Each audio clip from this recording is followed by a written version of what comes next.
पाठ 5। चीनी फेरी वाला। मुझे चीनियों में पहचान कर स्मरण रखने योग्य विभिन्नता कम मिलती है। कुछ समतलमुख एक ही सांचे में ढले से जान पड़ते हैं और उनकी एक रास्ता दूर करने वाली वस्त्र पर पड़ी हुई सिकुड़न जैसे नाक के गठन में भी विशेष अंतर नहीं दिखाई देता। कुछ तिरछी, अधखुली और विरल भूरी बरौनियों वाली आंखों की तरल रेखाकृति देखकर भ्रांति होती है कि वे सब एक नाप के अनुसार किसी तेज धार से चीरकर बनाई गई है। आकार, प्रकार, वेशभूषा सब मिलकर इन दूरदेशियों को यंत्र चालित पुतलों की भूमिका दे देते हैं। इसी से अनेक बार देखने पर भी एक फेरी वाले चीनी को दूसरे से भिन्न करके पहचानना कठिन है। पर आज मुखों की समष्टि में मुझे एक मुख आर्द्र नीलिमामयी आंखों के साथ स्मरण आता है, जिसकी मौन भंगिमा कहती है, हम कार्बन की कॉपियां नहीं हैं, हमारी भी एक कथा है। यदि जीवन की वर्णमाला के संबंध में निरीक्षण नहीं तो तुम पढ़कर देखो ना। कई वर्ष पहले की बात है, मैं तांगे से उतरकर भीतर आ रही थी और भूरे कपड़े का गट्ठर उठाए कंधे के सहारे पीठ पर लटकाए और दाहिने हाथ में लोहे का गज घुमाता हुआ चीनी फेरी वाला फाटक से बाहर निकल रहा था। संभवतः मेरे घर को बंद पाकर वह लौटा जा रहा था। कुछ लेगा मेम साहब, दुर्भाग्य का मारा चीनी बोला। उसे क्या पता कि संबोधन मेरे मन में रोष की तरंग उठा देता है। भैया, माता, जीजी, दादी, बिटिया आदि न जाने कितने संबंधों से मेरा परिचय है और सब मुझे प्रिय है, पर यह विजातीय संबोधन मानो सारा परिचय छीनकर मुझे गाउन में खड़ा कर देता है। इस संबोधन के उपरांत मेरे पास से निराश होकर लौटना असंभव नहीं तो कठिन अवश्य है। मैंने अवज्ञा से उत्तर दिया, मैं विदेशी फॉरेन नहीं खरीदती, हम फॉरेन हैं, हम तो चाइना से आता है। कहने वाले ने कंठ से सरल विस्मय के साथ अपेक्षा की चोट से उत्पन्न चोट भी थी। इस बार रुककर उत्तर देने वाले को ठीक से देखने की इच्छा हुई। मेरी उपेक्षा से उस विदेशी को चोट पहुंची। यह सोचकर मैंने अपनी नहीं को और अधिक कोमल बनाने का प्रयास किया। मुझे कुछ नहीं चाहिए भाई। चीनी भी विचित्र निकला।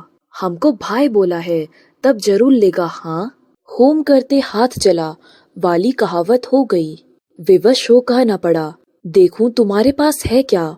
चीनी बरामदे में कपड़े का गट्ठर उतारते हुए बोला, बहुत अच्छा सिल्क लाता है सिस्टर, चाइना सिल्क, क्रेप। बहुत कुछ कहने सुनने के बाद 2 मेज पोश खरीदना आवश्यक हो गया। सोचा इतनी कम बिक्री होने के कारण चीनी अब कभी इधर आने की भूल न करेगा। पर कोई 15 दिन बाद बरामदे में अपनी गठरी पर बैठकर गज को फर्श पर बजा बजा कर गुनगुनाता मिला। मैंने व्यस्क भाव से कहा, मुझे कुछ नहीं लेना। चीनी खड़ा होकर जेब से कुछ निकालते हुए बोला, सिस्टर का वास्ते हैंकी लाता है, बहुत बेस्त, सब सेल हो गया। हम इसको पॉकेट में छिपाकर लाता है। देखा कुछ रुमाल थे। मेरे मुख के निषेधात्मक भाव को लक्ष्य करके वह बोल उठा, सिस्टर का वास्ते लाता है। अपनी कथा सुनाने के लिए भी वह विशेष उत्सुक रहा करता था, पर कहने सुनने वाले की बीच की खाई बहुत गहरी थी। उसे चीनी और बर्मी भाषाएं आती थी। जो कथाएं हृदय का बांध तोड़कर दूसरों को अपना परिचय देने के लिए बह निकालती है, वे प्रायः करुण होती है और करुणा की भाषा शब्दहीन रहकर भी बोलने में समर्थ है। चीनी फेरी वाले की कथा भी इसका अपवाद नहीं। जब उसके माता पिता ने मांडले आकर चाय की छोटी सी दुकान खोली, तब उसका जन्म नहीं हुआ था। उसे जन्म देकर और 7 वर्ष की बहन के संरक्षण में देकर जो परलोक सिधारी, उस अनदेखी माँ के प्रति उस चीनी की अटूट श्रद्धा थी। संभवतः माँ ही ऐसा प्राणी है जिसे कभी न देख पाने पर भी मनुष्य ऐसा स्मरण करता है जैसे उसके संबंध में कुछ जानना बाकी नहीं। पिता ने जब दूसरी बर्मी चीनी स्त्री को गृहिणी पद पर अभिषिक्त किया, तब उन मात्रहीनों की कठोर यातना की कठोर कहानी आरंभ हुई। उसके 5वें वर्ष में प्रवेश करते करते एक दुर्घटना में पिताजी की भी मृत्यु हो गई। कई बार पड़ोसियों के यहाँ रकाबियां धोकर और काम के बदले भात मांगकर बहन ने भाई को खिलाया था। व्यवस्था की कौन सी अंतिम मात्रा ने बहन के नन्हे हृदय का बांध तोड़ डाला, इसे अबोध बालक क्या जाने। उसकी सौतेली माँ ने उसकी बहन को बेच दिया। उसने बहन को ढूंढने का बहुत प्रयत्न किया, किंतु सफलता नहीं मिली। उसका नन्हा मन सोचता, पिता का पता मिल जाता तो ठीक रहता। चाय की दुकान का मालिक अब दूसरा था, परंतु पुराने मालिक के पुत्र के साथ उसके व्यवहार में सहृदयता कम नहीं रही। वह आने वालों से हकला हकला कर पिता का पता पूछने लगा। कुछ ने उसे आश्चर्य से देखा, कुछ मुस्कुरा दिए। वह बहन को खोजने के लिए गली गली में मारा मारा फिरता। इसी प्रकार भटकता हुआ वह गृहकटों के गृहों के हाथ लगा और तब उसकी दूसरी शिक्षा आरंभ हुई।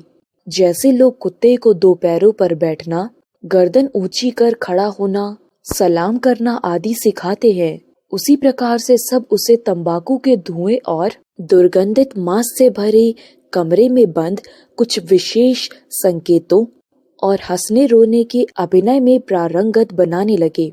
कुत्ते के पिल्ले के समान ही वह घुटनों के बल खड़ा रहता और हंसने रोने की विविध मुद्राओं का अभ्यास करता। उसकी हंसी का स्रोत इस प्रकार कि अभिनय में भी वह बार बार भूल करता और मार खाता, पर क्रंदन उसके भीतर इतना अधिक उमड़ा रहता था कि जरा मुंह बनाते ही दोनों आंखों में से गोल गोल बूंदें निकल आती और पतली समानांतर रेखा बनाती। इसी अपनी दुर्लभ शिक्षा का फल समझकर आंखों से काले उदर पर पीला सा रंग बांधने वाला उसका शिक्षक प्रसन्नता से उछलकर उसे 1 लात जमाकर पुरस्कार देता। दल बर्मी, चीनी, श्यामी आदि का सम्मिश्रण था। इसी से चोरों की बारात में अपनी अपनी होशियारी के सिद्धांत का पालन बड़ी सतर्कता से हुआ करता। जो उस पर कृपा रखते थे, उसके विरोधियों का संदेह पात्र होकर पिटना भी उसका परम कर्तव्य हो जाता था।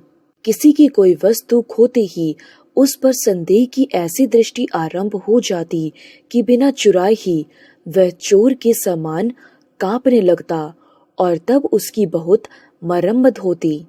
खाने के बाद उसके पात्र से बचा उच्छिट एक तामचीनी के टेढ़े मेढ़े बर्तन में सिगार से जगह जगह जले हुए कागज से ढककर रख दिया जाता था, जिसे वह हरी आंखों वाली काली बिल्ली के साथ मिलकर खाता था।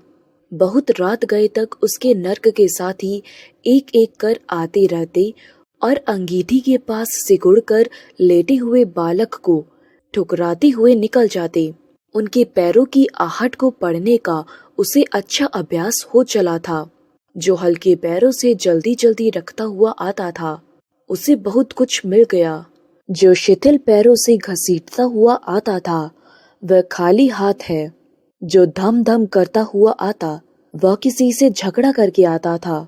यदि दीक्षांत संस्कार के उपरांत विद्या के उपयोग का श्री गणेश होते ही उसकी भेंट पिता के परिचित एक चीनी व्यापारी से न होती, तो इस साधना से प्राप्त विद्या का क्या अंत होता, यह बताना कठिन है। उस संयोग ने उसके जीवन की दिशा को बदल दिया। वह कपड़े की दुकान पर व्यापारी की विद्या सीखने लगा।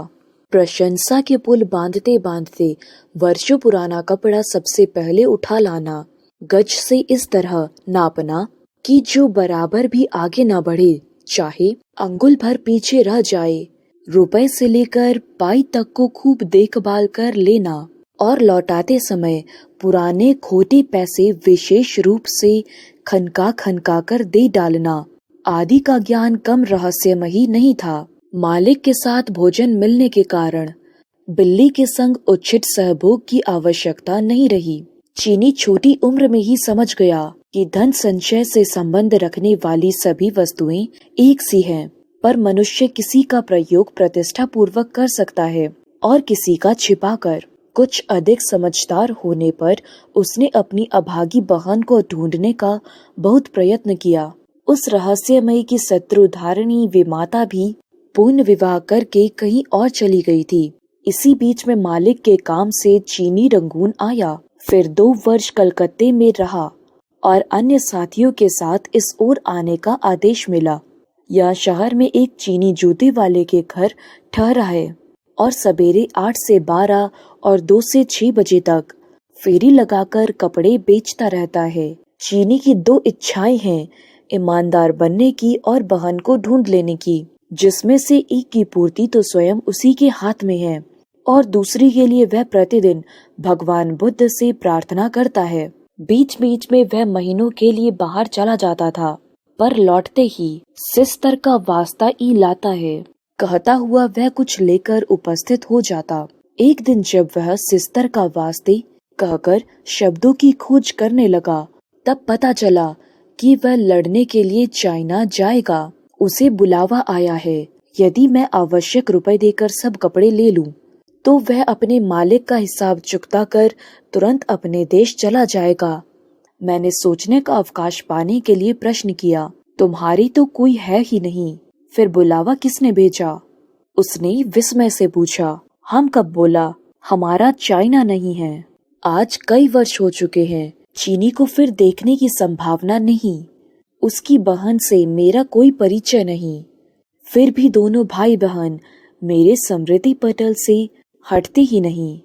चीनी की गठरी में से कई थान में अपने ग्रामीण बालकों के कुर्ते बना बनाकर खर्च कर चुकी हूँ, परंतु अब 3 थान मेरी अलमारी में रखे हैं और लोहे का गज दीवार के कोने में